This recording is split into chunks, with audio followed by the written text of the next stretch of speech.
No, this is stupid. So, as you're aware, it's Pokemon's 30th anniversary. And for the anniversary set, they made some connecting card art of all the starters. And honestly, it's some of my favourite card art.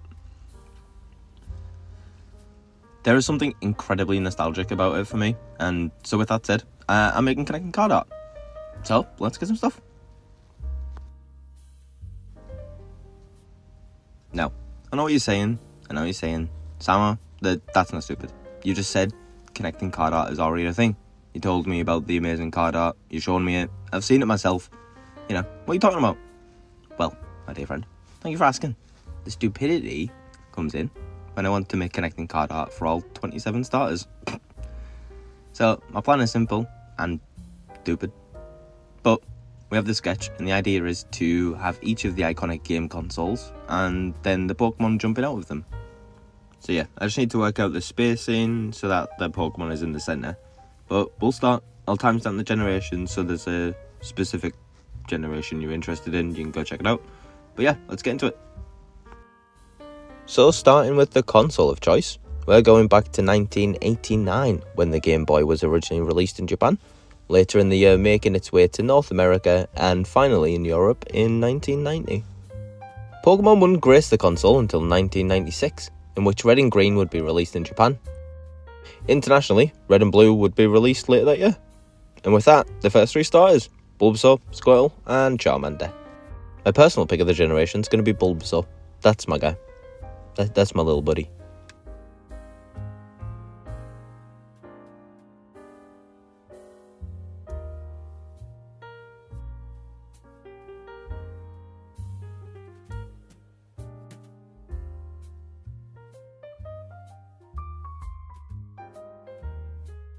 So that's Generation 1 done, and we'll move on to Generation 2.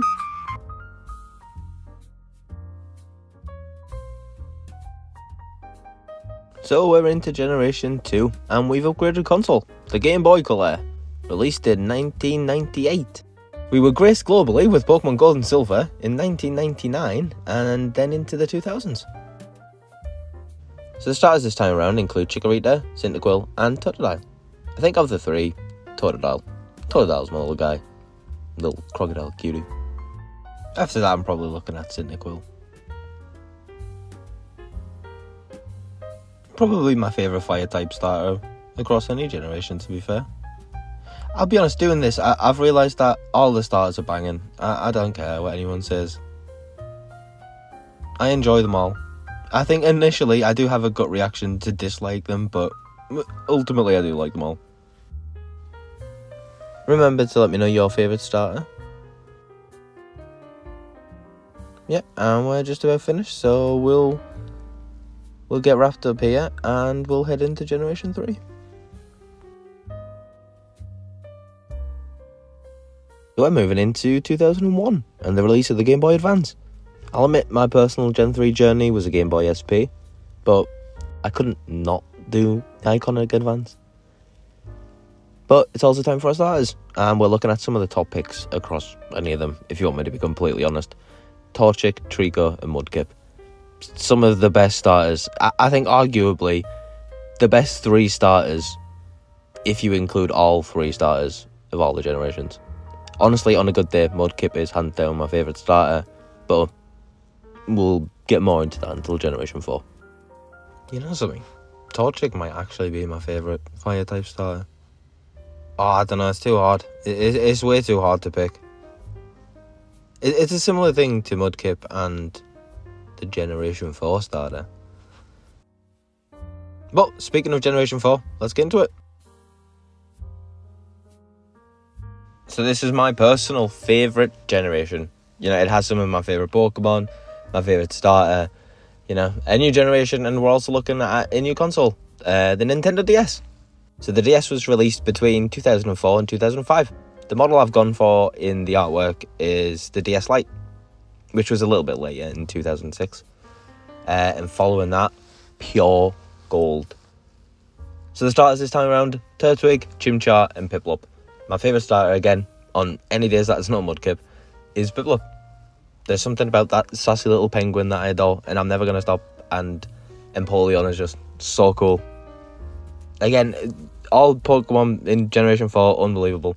My favourite mythical Pokemon is Shaman, I've said it before. My favourite legendary Pokemon is Darkrai. Insane. The kind of space-time origin aspect of it, unbelievable. Legends of Arceus, favourite new generation Pokemon game. Unbelievable. Anyway. So we're sticking with the same hardware, but we're skipping between the years of 2010 and 2012 for Black and White 1 and Black and White 2. I've said this a few times, I used to be a Gen 5 hater, and I've changed my ways. You know, I was in the crowd that was just like, you know, Thrubish is a trash bag, Klefki is a keychain. But I mean, ain't that just what all Pokemon are? Gen 5 gave us starters Snivy, Tepig, and Oshawott. My favourite of the bunch being Oshawott, and I think it's just water-type Pokemon that I'm more drawn towards, it seems.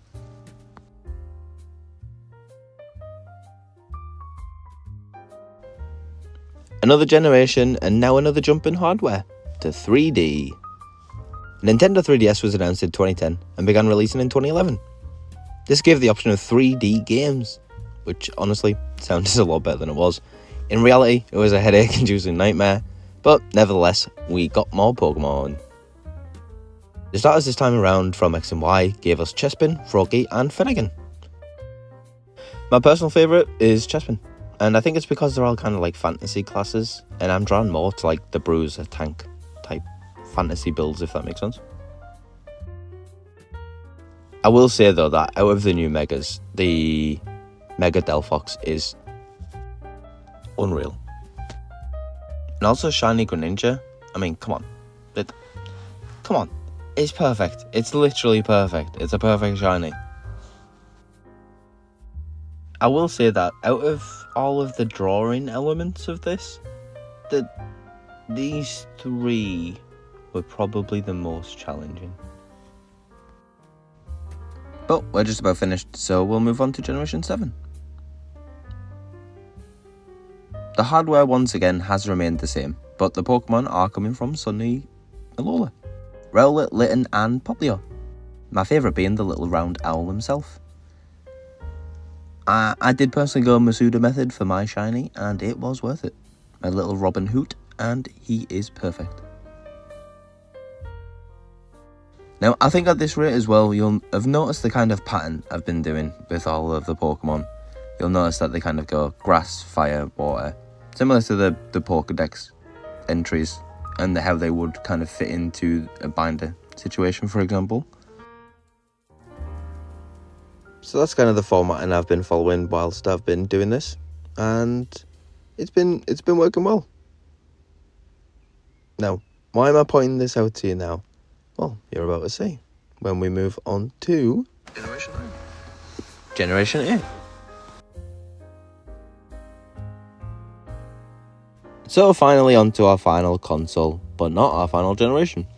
2017 brought us the Nintendo Switch, and the titles Let's Go Eevee and Let's Go Pikachu.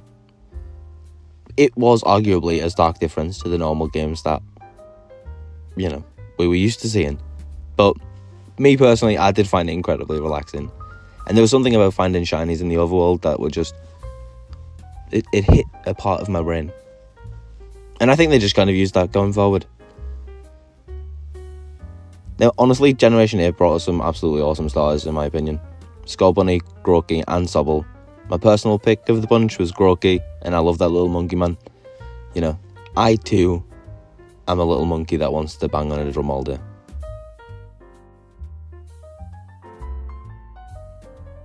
That being said, I think after the series with Go in it, Pokemon Journey, I think it was. Yeah, Scorbunny did have a soft spot in my heart, I'm not going to lie. So I do like Scorbunny. And then Sobble as well. I didn't initially like Sobble, but he grew on me massively too. He's just a little water baby. But yeah, still, my personal pick is Grookey. The Switch also gave me my favourite new generation Pokemon game, Legends Arceus, which is honestly unbelievable, and I will never stop saying it. Well, we're on to Generation 9. Our final generation as of recording this video, although I do know that Wind and Water has been announced and released, and we've seen the trailer now. By the time I'm actually recording this, that's how delayed I am. But as of now, Generation 9 is the newest generation to be released so far. And this gave us starters Quaxly, Fuecoco, and Sprigatito. My personal favourite of the bunch is Sprigatito. Honestly, it is a bit of a shame, because out of the 27, I do think Sprigatito turned out the worst, in my opinion. I don't know what it was. Maybe it was the angle I chose. It was like the third time attempting to draw this one, I'll be honest.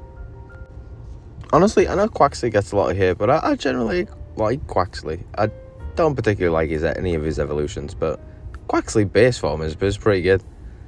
And Fuecoco as well. They hit the nail on the head with these ones. So we are just about wrapped up here anyway, so we'll have to bring the rest of the sheets back in, and we can get all the line art done and the colouring done. And obviously, you know we're going to do it shiny. We're going to do it shiny. So let's get these... Where you gone? Where you gone, little fella? Come back there. There you are. There you are. It's just dawning on me how big this actually is. Let me just zoom out. Okay. Right. There you go. There we go, that's a lot cleaner, that's a lot better. Right, I'm going to have to organise this around a bit so I can actually get these coloured in. So yeah, should we get colouring? What colour is a Game Boy? Grey, that's right. So we'll start with Bulbasaur, and honestly I love shiny Bulbasaur. Not much really changes, softer green I guess, yellowy green. Charmander, again just gets a little bit lighter. The early colour palettes, I will say, they're a bit of a cop-out. It's more of just a colour wheel shift is what they did. And that's how the shinies were generated initially. They took the colours on the colour wheel and then moved it along a little bit. It's a lot of the reason why a lot of the water-type Pokemon kind of go from like a blue to a pink colour a lot of the time. And it's due to the shift in the wheel. Now, I will say, another reason I wanted to do them all shiny was because of the fact that the wheel's rigged. Obviously, the series we've been doing, where we're drawing a Pokemon card for every single Pokemon, the shiny wheel has been spun about 50 times now. It's a 1 in 10 chance, and it's never once landed on shiny. So I don't know what to say about it. So here we go. This is what happens. All 27 starters are shiny. I am just going to yap for a bit now as well. So if you want to tune me out, by all means, go for it. We are approaching 1,000 subscribers on YouTube now, and that's mind-blowing to me. I absolutely have no idea how this has even happened. You know, I did the kind of newspaper-esque thing. I did that at the end of the first month, and we were just under 200 followers and subscribers across both TikTok and YouTube, which is the only two I do at the moment. And seeing it now, just over 2 months later, being, nearly 1,000, what happened? I don't think I've fully processed it yet as well either, so apologies. Doing this series has made an absolute world of difference. Not only to my art, which I was hoping for. That was the main reason I started doing this. Pokemon cards are just so expensive these days that, I was all Thanos, I'll do it myself, But another part of that was to obviously improve my drawing, something I stopped doing for a very long time. And being able to kind of spin a wheel and have a Pokemon to draw every single day, it takes the guesswork out of it. It takes the, what am I going to draw today out of it? And that has just helped me be consistent. And that's the main thing I'll say when drawing, is just being consistent and having fun. As long as you're having fun, you're more likely to pick up the pencil again, You're more likely to continue drawing. You're more likely to continue doing anything, whether that's painting, whether it's crocheting, whether it's embroidery, whether it's any other art form, you're more likely to do it as long as you're having fun. And for me, Pokemon is fun. So drawing a Pokemon every day and thinking of different poses and stuff to put them in has been absolutely incredible. And also being able to implement your visions. Some of my favourite cards are Pokemon that you've been excited for. The Lugia card, for example, comes to mind. Having to wait 12 days, for example, of asking for Lugia. and the wheel never landed on it, only for other people to then join in and start voting on your behalf. Building that kind of community was what meant the most to me. You know, implementing cards from roots of people's childhoods, for example. People that don't really, you know, interact with Pokemon all too much anymore. You know, seeing Pokemon that they have forgotten about and suddenly remember. You know, it's that kind of thing that just is really nice to see. Also, small update on the long form content. I think we're going to move it to once every 2 weeks. Basically, the biggest issue I have is time. That's what it comes down to. The short form content, it takes probably about, I want to say on average about 2 hours to get it all finalised and out. Obviously, the longer pieces do take significantly longer. And obviously, art itself does take a long time. My biggest issue, like I say, is time. And it's purely because I do have a full-time job. I do have family life. I have a daughter, for example. And so it is like just a time commitment. So on any weeks that I do have the ability to be able to give you an extra long video, then so be it, I will, absolutely. Obviously, in the meantime, I'm going to continue to do the, you know, drawing every single Pokemon card. You know, should things change, I will obviously go back to uploading once a week. So we're nearing the end of the video, and I want to know, what's your favourite shiny Pokemon? Or shiny starter Pokemon? Actually, two-part question. What's your favourite Pokemon and favourite starter Pokemon shiny form? Another question, when did you start playing Pokemon? Obviously, I started playing Pokemon back in Pokemon Blue, but when did you start? You know, everyone has a journey, everyone starts somewhere. We are just about finished with the artwork, so what I will do as well is kind of take it away, just stick kind of like a gradient background on it.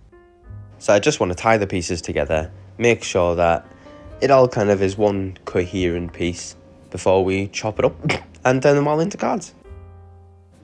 So just give me 1 minute here and we'll get this sorted. And here we are. I hope you've enjoyed that. I hope you enjoyed the little trip through memory lane, you know, the little nostalgia drive.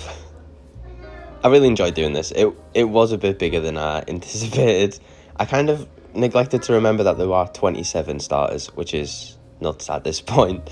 And 3 more now. So here's to 30 years of Pokemon, and I'll catch you in the next one.